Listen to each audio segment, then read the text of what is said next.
Okay, welcome back. We've had a little break, and so this is going to be part two of the interview with Jamie. In part one, we just finished off talking about if you want to learn to drive. Jamie mentioned about don't let's just listen to Sid Banks audios, go and get driving lessons. Jamie, could you say a little bit more about that? Yeah, well, I was reflecting on it while we were on the break, and what I had said is, don't if you want to learn to drive, don't just listen to Sid Banks recordings. Get some driving lessons as well. Just thinking just an understanding of the principles is going to teach you those skills. That's just dumb. And I was thinking about it. I was thinking, you know what? It's not dumb. It's doctrine. It's following a belief system. It's being taught. No, the only thing I need is these three principles. It's like, well, would you like some dinner? No, all I need is these three principles. It's like, well, you probably do with a job or some money. No, I just need. It's like, well, hang on a second. The like you referred to, an understanding of these principles is going to give you what you need when you need it. And when we get caught up into thinking there's a right way to do it, or a way that I should share this, or any of that stuff, we've probably gone outside in. We've probably fallen into the trap of believing that our feelings are coming from somewhere other than thought in the moment, that our feelings are coming from making sure we get it right, or that our feelings are coming from what would other people think, or what would my teachers and mentors think if they saw me sharing it this way rather than that way. And one of the most powerful messages that I get from Sid is, no one has more wisdom than you. No one has more wisdom than you. You are connected to a source of intelligence, of wisdom, of context sensitive, super accurate, relevant, personally tailored information that's going to guide you. And it may not look like anything that any of your mentors do. Like when I first got into, sharing this understanding and that sort of thing, what I realized was actually the phrase, the three principles, refers to three very different things. The first is the principles of mind, thought, and consciousness, these facts of life discovered by Sydney Banks. I'm really fascinated by those and so grateful for having learned about them. The second thing three principles refers to is a community. It's a community of people, and uh, people have all kinds of qualities and things they get up to, and I have many dear friends in this community. And then and then the third thing three principles kind of refers to is a brand, which has a culture that goes along with it. And I realized quite early on, not early, not as early as I would have liked, but quite early on, that I was trying to fit into the culture. I was trying to fit in to the belief system, to the model, to the ideas, to the values of a culture, because I wanted to do the right thing, and I wanted to be a good guy and all that. And as I did it, as I tried to squeeze into a particular suit of clothing, and here's the thing, the blame for this only, is 100% mine, because it was coming from my own insecurities, my own lack of understanding, my own lack of clarity. And then at a certain point, I went, fuck it. I gotta be true to myself. I gotta call it like I see it, whether it's right or wrong. I gotta do it the way that makes sense to me. And I believe it's the same for you. That you're here for a reason, and you the fact that you're on this call and a member of this group means that you've seen something. You've seen something that inspires you, and that you're passionate about sharing it with the world. And there's an intelligence that's going to guide you in exactly how and when to do it in the way that's right for you. And that, like, I give you a great example. So I'm walking down the road the other day, and I'm like, oh, I want to listen to something. And my first thought is, oh, well, listen to something that will deepen your understanding. Listen to Sid or something like that. It's like, no, I want to really hear that new Tim Ferriss podcast. So I put this on. The Tim Ferriss podcast is him interviewing Roberto Rodriguez, the filmmaker. So I'm hearing what Rodriguez has got to say. He's one of my favorite filmmakers. I'm like, oh my God, this guy knows so much about the creative process. Well, over the last 2 weeks, I've just been consuming Roberto Rodriguez interviews and him interviewing other film directors. I love movies. And I've just been getting so much, an even deeper understanding of these principles through listening to a Mexican filmmaker, you know? And that's wisdom. Wisdom guided me to that. I've got new inspiration for what I can create in my community and my business and my what I share with the world and my art, all from that. Well, that's wisdom. So it doesn't have to look a certain way. The other thing I'd say about that is, here's what I'm not saying. I'm not saying, well, just sit and wait till wisdom tells you what to do. Wisdom is always here. That's why Sid used to call it common sense. It's common sense. It's obvious when we fall out of our insecurities, when we fall out of our misunderstanding, and fall back into the present moment, fall into reality. Reality is suffused with wisdom. Reality is thick with it. Reality is bursting with the wisdom and intelligence. I'm looking out the window here and I see, like, there are trees as far as my eye can see, and all of them have got leaves bursting out of them because it's the time, not literally in the moment. That'd be really cool. But it's still cool. The fact that it took a week for them to come out rather than 5 seconds is still amazing. And that's an expression, a material expression of that intelligence and life and abundance that's there in nature all around us. Well, it's there in every fiber of our being as well. The moment we fall out of the mistaken belief that we're feeling something other than thought in the moment. I want to change just tack slightly because I'm aware of time, and I'd love to cover some of the commercial stuff. Sure.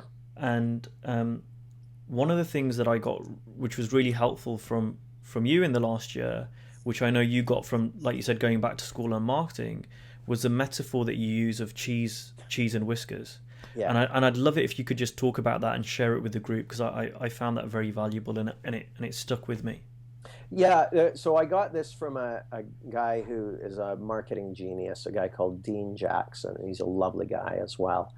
And it's very, very simple and very, very relevant to people in this community, actually. And people, the fact that you're listening to this call means this is probably going to be relevant to you. So the question is, what do mice love by reputation anyway? Mice love cheese. You don't have to convince mice to like cheese. They're already looking for cheese. They're already very interested in cheese. In fact, they've got a primary directive within the mouse called get cheese. And the mouse also has a secondary primary objective, which is avoid cats. In fact, the avoid cats directive is probably even stronger than the get cheese directive, because you can go a while as a mouse without getting cheese, but you can't go very long without avoiding a cat. If you fail to avoid a cat, you're done. So these are prime directives. You don't have to teach mice to like cheese and to look for cheese and to want cheese. And you don't have to teach mice to avoid cats and to fear cats and to run away from cats. It's all built in. It's all built in. And that's something as human beings that we share with mice. We all have whatever our prime directives are. And so we each have prime directives, whatever's important to you or me. So, like, for instance, one of my prime directives is deepening my understanding. So anywhere I see an opportunity for me to deepen my understanding, there's a good chance I'm going to go for that, my understanding of these principles. But that wouldn't have looked interesting to me 7 years ago. You said, well, Jamie, how about you come on a course to help you get a deeper and more profound understanding of life? I'd be like, no, that's not what I'm looking for. I'm looking for something else. So your clients, whoever your clients are, they have something they're already looking for, something they already want. And the job isn't to convince them that they should want what you have to offer.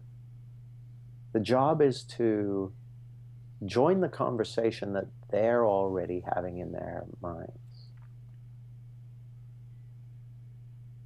So here's an example. The program that I mentioned earlier, Project Glasswing, the conversation, I meet a lot of coaches, and the conversation that I perceive that they're already having in their minds is, I wish I could do high-value coaching packages. So they're aware of a number of coaches like Ankush or me or Michael Neal or other folks we could mention, Steve Chandler, who sign people up for high-value coaching packages, and they're not doing that. They're probably charging by the hour, and they think, wow, wouldn't that be great? But then they have all their ideas about why that can't happen. So it was my idea that group of people exists. There's a group of people who I would love to serve, because I already knew that the folks who come on my coach training, if they already have some kind of practice, even if it's not, rocking the Casbah, if they are in that practice, they seem to move very quickly compared to people who are, say, in full-time employment or something like that. So I targeted that group of people. I created a message that was specifically for that group of people, saying, well, I don't want to go through it because I don't want this to turn into a pitch for that thing, but I can if you like, because it's kind of informative. And I presented it to them in a way that was all about the cheese and not about the whiskers, not about the cat. Now, what's the cat in this situation? Well, the cat is spending money, being sold to, making a bad decision, having to sacrifice their time, feeling like they got tricked or were stupid, being teased by their friends. All of those are cats for people. So for instance, I was talking to a friend the other day who's doing a program, and he's getting ready to launch it, and he's put out a sales page, but got like virtually no response to it. And he said, well, these days, as soon as people see a sales page, they're like, oh, I'm being sold to. Well, hands up if you like being sold to. Well, the reality is the experiences that you've had where you've enjoyed being sold to probably didn't feel like being sold to. They probably felt very gentle, you probably had a chance, you probably just had that feeling, oh, this is exactly what I need. The timing is perfect. This is the right thing at the right time and that sort of thing. And it didn't feel like being sold to because it was all cheese and no whiskers. So by the time it got to the point when you were being asked for your credit card details or whatever it might be, it was just like, oh yeah, of course. Of course. It was none of that thing. So that's, I think that it's such a powerful metaphor that there are your clients or your audiences, whoever it might be, there are things they're already looking for. And if you can understand what those are, you can join them in that conversation. Now, here's the interesting thing. What looks like, speaking to you as a coach, what looks like cheese to your target audience or to the people that you would love to work with, the people who would be a great fit for you, the thing that looks like cheese to them probably doesn't look that good to you. It probably grounded in misunderstanding and that sort of thing. And you've seen through that. The fact that you're even on this call means you've seen through that and you're seeing something bigger. And so the mistake I see a lot of coaches make is their potential client wants cheese of a certain flavor and type, and the coach goes up and goes, "Ah, but what I've got is so much better. It's broccoli and it's really good for you. Have broccoli. Have broccoli." Well, yeah, mice don't like broccoli. And so, and what I've seen is that often it's almost uncomfortable for the coach to look back to maybe where you were 3 years ago or 2 years ago, to go back to that place and meet the client there, then bring them on a journey. And so instead they shout from where they are now and say, "Hey, it's really great over here, come on over." But actually, to me, part of the process of leadership is walking over to where someone is and taking them by the hand and leading them somewhere more valuable. And you've got to go, I believe that you've got to go to where they are one way or another. And it's so interesting. I heard someone say, "Well, Sid didn't do that. He would make everyone come to him." And I said, I don't know about that. Like, most of the Sid Banks recordings you listen to are of him talking to a home crowd, talking to people who are already convinced of the value of this understanding and they're there to listen to him and that sort of thing. But there's one recording, I can't remember what it's called, but it's one of the ones that's commercially available. And it was recorded at a halfway house in Florida.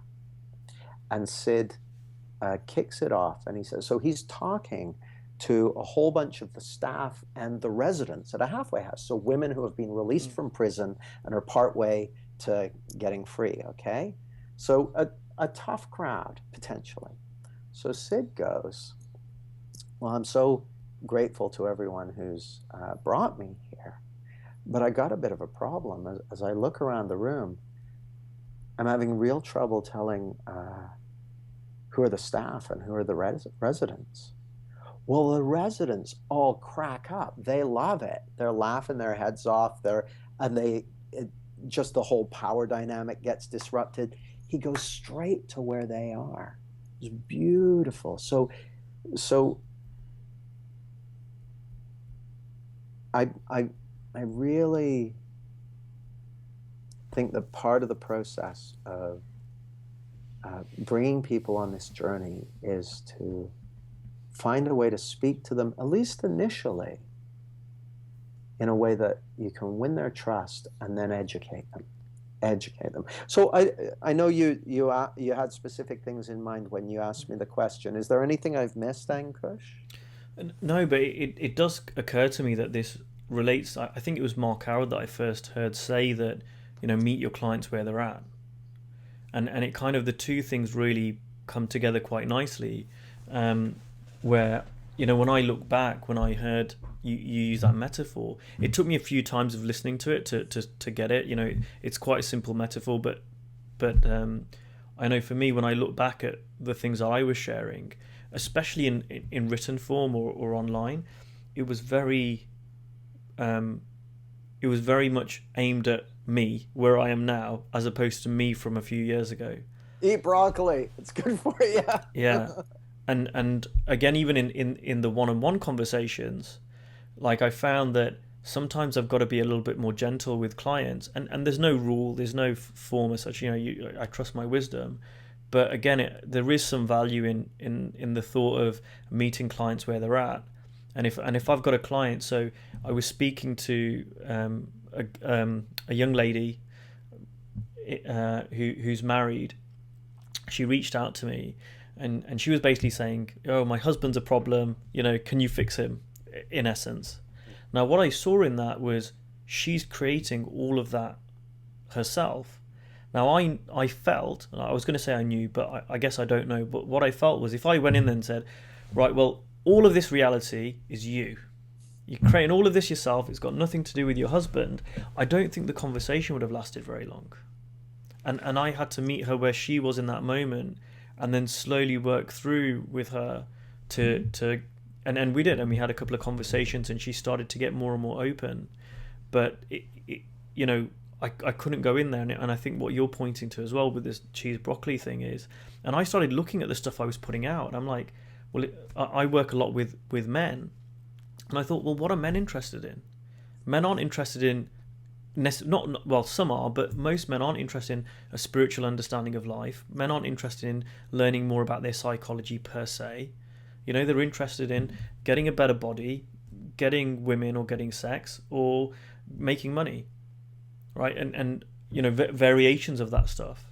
Now, what's interesting to me is, as I've got a deeper understanding of life, my health's improved, my relationships have improved, my bank balance, or my relationship to money is massively different. So all of these things have changed. But again, it's meeting my clients now from where they are, and then bringing them on a journey where it's like, okay, now this is how you're going to get what you want to get.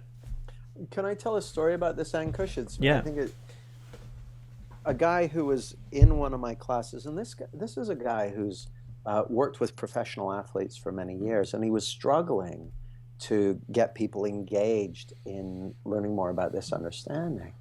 And I said to him, well, what's cheese to a professional athlete? What do they want? He goes, peace of mind. I said, I don't know that that's true. I think they want to win races and stuff, don't they? And he'd basically projected what he wanted and what he valued onto his potential clients. Well, we all live in separate realities. We each live in a separate thought-generated reality. And the art of meeting your client where they are. Well, there are two ways to do it, actually.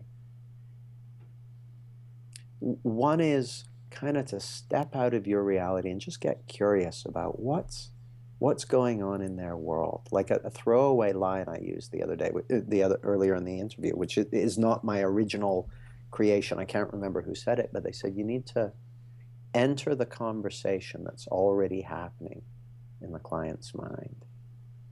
And I do that by finding out. I ask questions. The reason I was able to create the Glasswing thing and be very successful was because I had a good sense of what was going on in the minds of coaches, because I'd asked lots of them and talked to lots of them and listened to lots of them.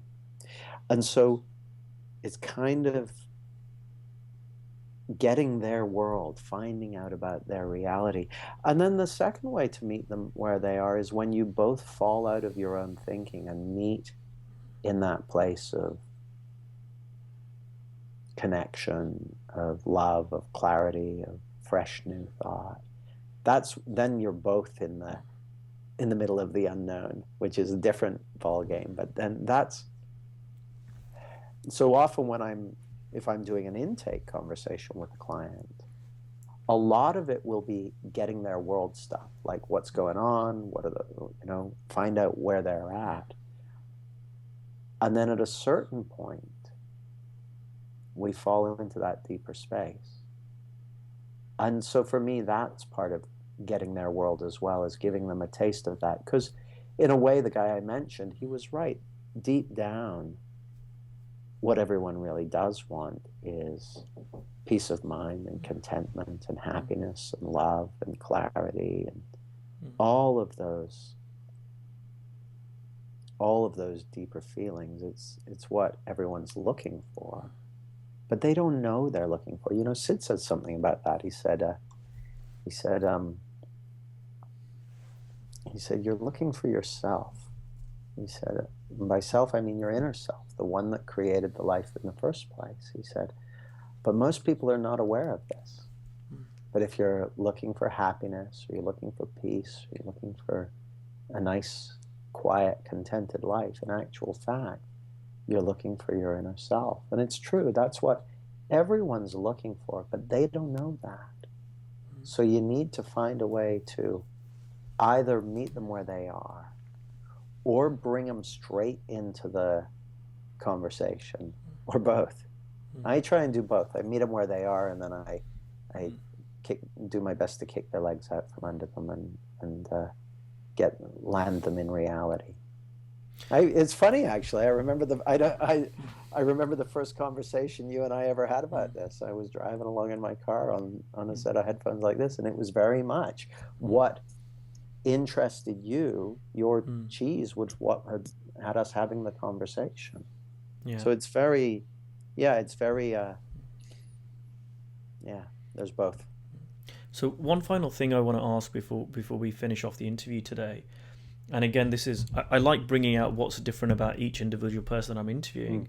and I know you've got a particular view around charging and the amount of money you charge, and that's been informed by what you saw in the NLP world.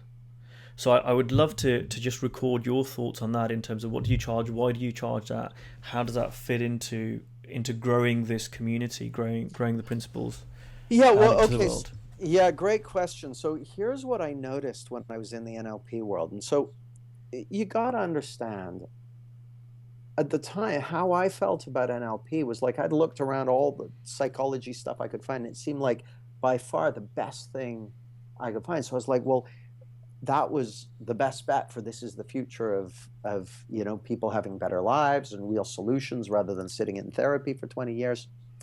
But what I noticed is that often people at the top of the profession were really undercharging, which made it virtually impossible for it to be like if you look at another profession, like maybe lawyers or doctors or, uh, someone who's doing something very skilled for you, or, someone who's sorting out your marketing for you or, whatever it might be, those people command a very decent fee that is commensurate with the time and energy and effort and sacrifice they've made to to develop their abilities, and it's commensurate with the value that they bring you.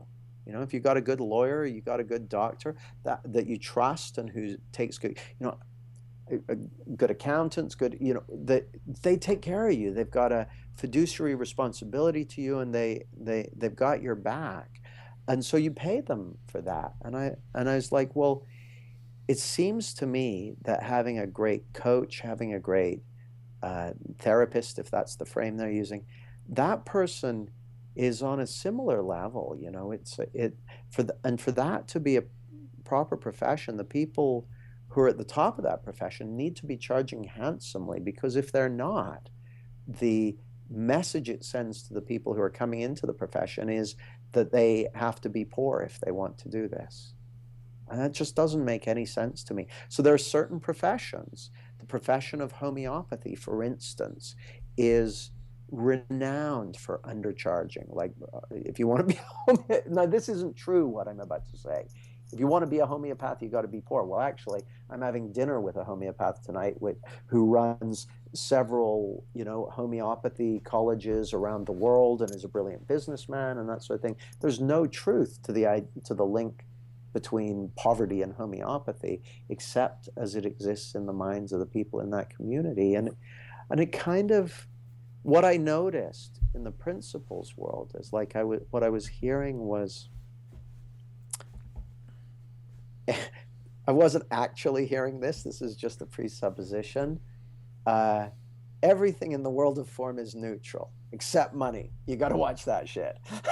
and money's one of those areas where we all have thinking about it. We all have thinking about charging. We all have thinking about money. We all have thinking about what's the right way to price things. So I've always had a very simple way of looking at it, which is I want to be able to share what I do with as many people as possible. So I've always had lots of ways for people to engage with me for free, lots of ways for them to engage with me at a very low cost, a bunch of ways for them to engage with me at a slightly larger cost, and so on and so forth. And then the high-end coaching and retreats and training programs, those are a premium product for people who, really want to go in that direction and really want to throw themselves into it. And those programs fund creation of the content, and that's what, like what you and I are doing right now. The reason that we're able to do this is because we're not having to punch a clock and go into go into an office, and we're not having to do that because we're being funded by people who invest in our services, who invest in our products, and that sort of thing. And that allows us to create content that goes out to more people. That just seems super rational to me. It just really makes sense as a business model. So that's what informs the way I do it. And I always want to keep my prices reassuringly high so that anyone who I'm training feels very comfortable to charge plenty. Jamie Smart, the Stella Artois of Three Principles teachers, reassuringly expensive. I like it. Well, I think that's a lovely note to end on. But thank you very much for your time. That's been great. I'm sure there was so much more we could have covered today, and maybe in the future we might do another interview. But for now, thank you very much, Jamie. Oh, you're very welcome. It's been a real pleasure. And if it's ever time for a part 2 or a part 3 or whatever, very happy to. And if anyone wants to find out more about Jamie, it's jamiesmart.com. Yes, jamiesmart.com. Fantastic.